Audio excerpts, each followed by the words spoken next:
Sayyidina Abu Bakar merupakan insan yang dipilih untuk menemani baginda kerana beliau merupakan Muslim pertama yang beriman kepada Allah SWT dan Rasulnya. Sejak beliau masuk Islam, beliau ni disanggup berkorban demi kepentingan agama dalam menolong Nabi Muhammad SAW dalam berdakwah serta dapat membantu menyebarkan Islam kepada orang lain. Bahkan, beliau ni dia lebih mencintai Rasulullah SAW daripada dirinya sendiri, iaitu beliau sentiasa menampingi baginda dalam setiap apa peristiwa baginda tempuhi. Beliau juga memiliki iman yang begitu teguh serta mempunyai akhlak yang hampir sempurna. Lebih-lebih lagi ni, beliau sangat mencintai orang lain serta paling dekat kepada mereka. Baiklah, kita pergi dengan lebih mendalam lagi tentang Sayyidina Abu Bakar. Siapakah Sayyidina Abu Bakar radhiyallahu anhu ini? Nama sebenar Abu Bakar ialah Abdullah bin Abu Quhafah. Sebelum beliau masuk Islam, beliau dikenali sebagai Abdul Ka'bah. Abu Bakar As-Siddiq ni dia dilahirkan pada tahun 570 Masihi dan wafat pada tanggal 21 Jumadil Akhir 3 bulan Hijrah. Bersamaan tahun 6 bulan Nabi Muhammad SAW dilahirkan, iaitu pada tahun Gajah. Ini berarti beliau ni lebih muda 2 tahun lebih daripada Nabi Muhammad SAW. Beliau dilahirkan di Mekah dan berketurunan daripada Bani Taim. Beliau juga merupakan sahabat Nabi SAW dan bapa mertua Nabi SAW, iaitu Sayyidina Abu Bakar. Ini merupakan bapa kepada Sayyidatina Aisyah, iaitu isteri Rasulullah SAW. Dari kecil lagi, beliau ni terkenal dengan sifat yang terpuji. Antaranya ialah budi pekerti yang baik, mulia dan banyak lagi. Abu Bakar tergolong dalam kelompok As-Sabiqun Al-Awwalun atau kelompok orang yang mula-mula masuk ke dalam Islam. Beliau berasal daripada kalangan orang dewasa yang pertama kali mempercayai dan mengimani Nabi Muhammad SAW sebagai Nabi dan utusan Allah. Sebelum Islam, beliau adalah saudagar yang kaya. Selepas Islam, beliau banyak mengorbankan harta dan tenaga untuk kepentingan Islam. Abu Bakar ni dia mempunyai bakat dalam bidang perniagaan. Setelah Nabi Muhammad SAW wafat, Abu Bakar dia menjadi khalifah Islam yang pertama pada tahun 632 Masihi sehingga tahun 630 Masihi. Tempoh beliau menjadi khalifah selama 2 tahun, iaitu 2 bulan dan 14 hari sebelum meninggal kerana sakit. Abu Bakar ni adalah salah satu di antara 4 khalifah yang diberikan Khulafaur Rasyidin atau khalifah yang diberi petunjuk.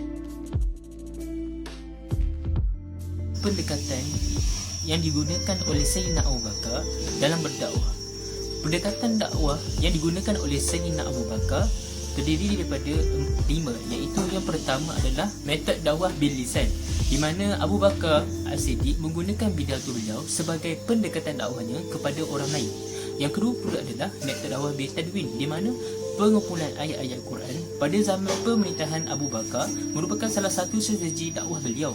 Metod yang ketiga adalah metod dakwah bil yad, iaitu dengan tangan, di mana metod ini sangat efektif apabila dilakukan oleh penguasa yang berjiwa dakwah, iaitu Khalifah Abu Bakar menggunakan kekuatan dan kekuasaan sebagai pendekatan dakwah kepada orang-orang yang menentangnya. Sebagai contohnya adalah dengan dakwah memerangi orang yang ingkar membayar zakat.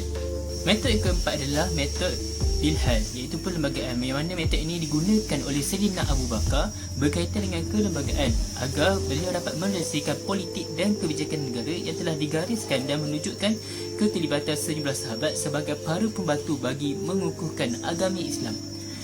Yang terakhir adalah metod Uswatul Hasanah, iaitu keteladanan, merupakan metod dakwah yang efektif yang digunakan oleh Sayyidina Abu Bakar, iaitu metod ini dia menerapkan dalam dakwahnya sebelum menjadi khalifah maupun setelah menjadi sebagai khalifah. Sebagai contohnya, beliau ni sangatlah sopan santun dan rendah diri.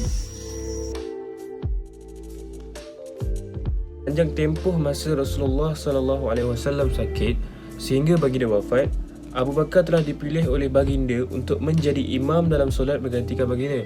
Oleh sebab yang demikian, banyak para sahabat yang menganggap ini sebagai tanda bahawa Abu Bakar merupakan individu yang paling layak menggantikan baginda. Namun setelah kewafatan Rasulullah, telah terjadi perdebatan di antara kaum Ansar dan Muhajirin dalam memilih siapa yang akan menggantikan pimpinan baginda. Cabaran seterusnya wujud golongan pemberontakan, yang mana telah wujudnya berbagai kekacauan dan pemberontakan seperti munculnya orang-orang murtad, aktifnya orang-orang yang mengaku diri mereka sebagai Nabi, pemberontakan daripada beberapa kabilah Arab, dan banyaknya orang-orang yang ingkar membayar zakat.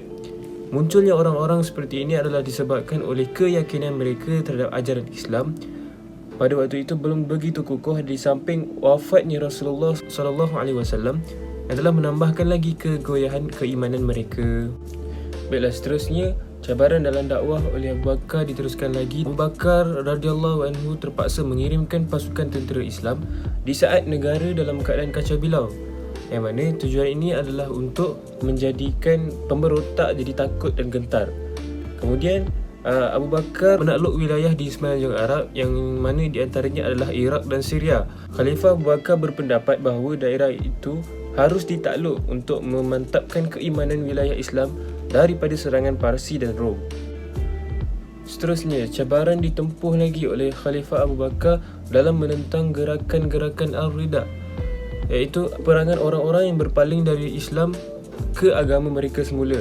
Abu Bakar juga memerangi Nabi palsu dan mereka yang enggan membayar zakat. Dalam perang Rida ini, peperangan terbesar adalah memerangi Ibnu Habib Al-Hanafi yang lebih dikenali dengan nama Musailamah Al-Kazab, yang dikenali sebagai Musailamah si pembohong, yang berdakwa telah mengaku dirinya sebagai Nabi yang baru menggantikan Nabi Muhammad SAW. Jadi Musailamah ini dikalahkan pada pertempuran Aqrabah di bawah pimpinan Khalid bin Al-Walid. Khalifah Abu Bakar berperanan dalam mengumpulkan teks-teks tertulis Al-Quran dan hadis. Hal ini kerana dalam perang Riddah banyak hufaz di kalangan sahabat gugur syahid. Kemudian Saidina Abu Bakar meminta pertolongan Saidina Umar bin Al-Khattab untuk mengumpulkan Al-Quran yang terdapat pada medium yang digunakan pada masa itu seperti tulang, kulit dan sebagainya. Tugas ini telah dilaksanakan oleh kumpulan yang diketuai oleh Zaid bin Thabit, kemudian disimpan oleh Hafsah, yang mana Hafsah ini merupakan isteri Nabi Muhammad SAW. Khalifah Abu Bakar juga telah meneruskan usaha Rasulullah dengan mengirimkan dan menggerakkan pasukan tentera Islam di bawah pimpinan Usamah bin Zaid ke Rom yang terletak di Syam, yang telah diperintahkan oleh baginda sebelum baginda wafat. Jadi usahanya untuk mengirimkan tentera ke Rom telah berhasil dengan membuka langkah untuk penguasaan politik yang bijak serta membawa kemajuan dalam pemerintahan Islam.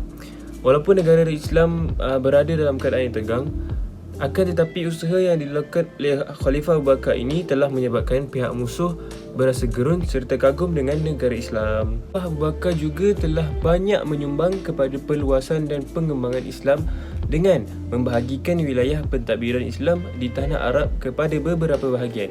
Wilayah yang telah dibahagikan itu terdiri daripada Mekah, Madinah, Taif, Syria, Yaman dan banyak lagi. Jadi pada zaman pemerintahannya, Abu Bakar telah melantik ketua bagi setiap wilayah bagi mentadbir wilayah masing-masing, manakala seorang gubernur telah dilantik khas bagi menjalankan tanggungjawab ke atas pentadbiran khalifah yang berpusat di Madinah pada waktu itu. Seterusnya, sumbangan Khalifah Abu Bakar yang membantu dalam mendapatkan keamanan bagi umat Islam adalah dengan menangani ancaman musuh seperti kerajaan Byzantin, Rom Timur di sebelah barat dan kerajaan Parsi di timur. Jadi Khalifah Abu Bakar yang telah berjaya mempertahankan Madinah dari ancaman kuasa luar serta membebaskan negeri-negeri yang berada di bawah penguasaan Rom dan Parsi pada waktu itu. Akhir kata, daripada sejarah kehidupan seseorang yang bernama Khalifah Abu Bakar As-Siddiq ini, dapatlah kita menjadikan teladan sebagai pemimpin yang dapat dicontohi dan diterapkan dalam kehidupan seharian. Beliau juga merupakan ahli perniagaan yang sangat berjaya sehingga sanggup berkorban untuk agama Islam serta menyebarkan kepada orang lain, di samping beliau memiliki sifat dan akhlak yang sangat terpuji. Oleh yang demikian, kita dapat melihat bahawasanya setiap orang merupakan pemimpin bagi dirinya sendiri, dan apabila individu itu sebagai pemimpin kepada sesebuah masyarakat, maka tindak tanduk dan kepribadian dari Abu Bakar dapat dijadikan sebagai panduan untuk menjadikan seseorang pemimpin itu berjaya dalam kehidupan dunia dan di akhirat. Baiklah, itu saja. Sekian daripada kami. Terima kasih.